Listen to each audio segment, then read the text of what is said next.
2012 లక్ష్మీపేట మారణకాండ కేసును విచారిస్తున్న ప్రత్యేక కోర్టు జడ్జిని బదిలీ చేయాలని విదాసం నేత డాక్టర్ బూసి వెంకటరావు డిమాండ్ చేశారు.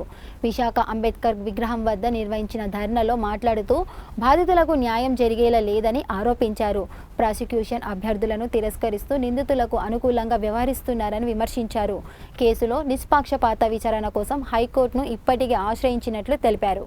లక్ష్మీపేట అట్రాసిటీ బాధితులకు వెంటనే న్యాయం చేయాలి. లక్ష్మీపేట అట్రాసిటీ బాధితులకు వెంటనే న్యాయం చేయాలి. లక్ష్మీపేట అట్రాసిటీ బాధితులకు వెంటనే న్యాయం చేయాలి. లక్ష్మీపేట అట్రాసిటీ బాధితులకు వెంటనే ఎత్తివేయాలి. లక్ష్మీపేటలో 144 సెక్షన్ వెంటనే ఎత్తివేయాలి. లక్ష్మీపేటలో 144 సెక్షన్ వెంటనే అనుమతించాలి. విచారణ ప్రాంగణానికి మీడియాని వెంటనే అనుమతించాలి. విచారణ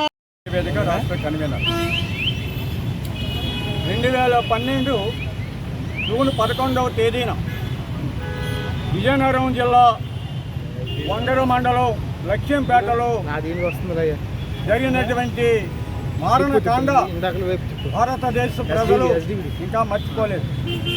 ఎంత దుర్మార్గం అంటే రైతులు ముసుగులు తూర్పు కాపులు మాలపల్లిలో పొద్దున్నే పొలాలకు పోవటానికి సద్దన్నం తినడానికి సిద్ధంగా ఉన్నటువంటి గ్రామస్తులు ఇళ్లలో చొరబడి కారం పొట్లాలు పట్టుకుని బాంబులు పట్టుకుని పరిసలు చేతబట్టి వడ్డలు చేతబట్టి ఏట పొడవలతో ఇళ్లలోకి చొరబడి ఇంట్లోంచి బయటికి లాగి నరికి చంపితే స్పాట్లోనే 5 చనిపోయారు.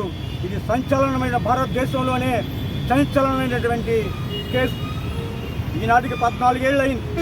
దాని మీద దళిత సంఘాలు ప్రజా సంఘాలు పోరాటం మేరకు ప్రభుత్వం ఒక ప్రత్యేక కోర్టును నియమించింది. ప్రత్యేక కోర్టు అంటే మేము కోర్టుకు కూడా వెళ్ళటానికి భయంకరమైన వాతావరణం ఉన్న పరిస్థితుల్లో మా ఇళ్ల మధ్యనే మా గ్రామంలోనే కోర్టు పెట్టింది ప్రభుత్వం. ఆ కోర్టు ప్రక్రియ సుదీర్ఘంగా సాగుతున్న నేపథ్యంలో అనేక అడ్డంకులు ఎదురయ్యాయి. ఇవాళ విచారణ తుది దశకు చేరుకున్నప్పుడు ఒక కీలక మలుపు తిరుగుతూ ఉంది కేసు. ముఖ్యంగా ఈ మలుపు ఏంటంటే జడ్జి గారి కేంద్రంగా తిరుగుతుంది. సాధారణంగా జడ్జిలు మేము వివాదాల్లోకి తీసుకురాదలుచుకోలేదు, కానీ అక్కడ ఉన్న పరిస్థితులు అలా ఉన్నాయి. ఇవాళ అక్కడ గత 2 సంవత్సరాలుగా పీపీ లేరు. పీపీ లేకపోతే ఆ పీపీ కూడా మేము కోరుకున్న పీపీ రావాలి. పీపీ లేకపోతే విచారణ తాత్కాలికంగా వాయిదా వేయాలి. కానీ జడ్జి గారు ఏమంటున్నారు తెలుసా? పీపీ లేకపోయినా నేను ఒక లాయర్ని వేస్తాను, విచారణ కొనసాగుతుంది అంటున్నారు. ఒక 6 సాక్షులు సాక్ష్యం చెప్పాల్సి ఉంది.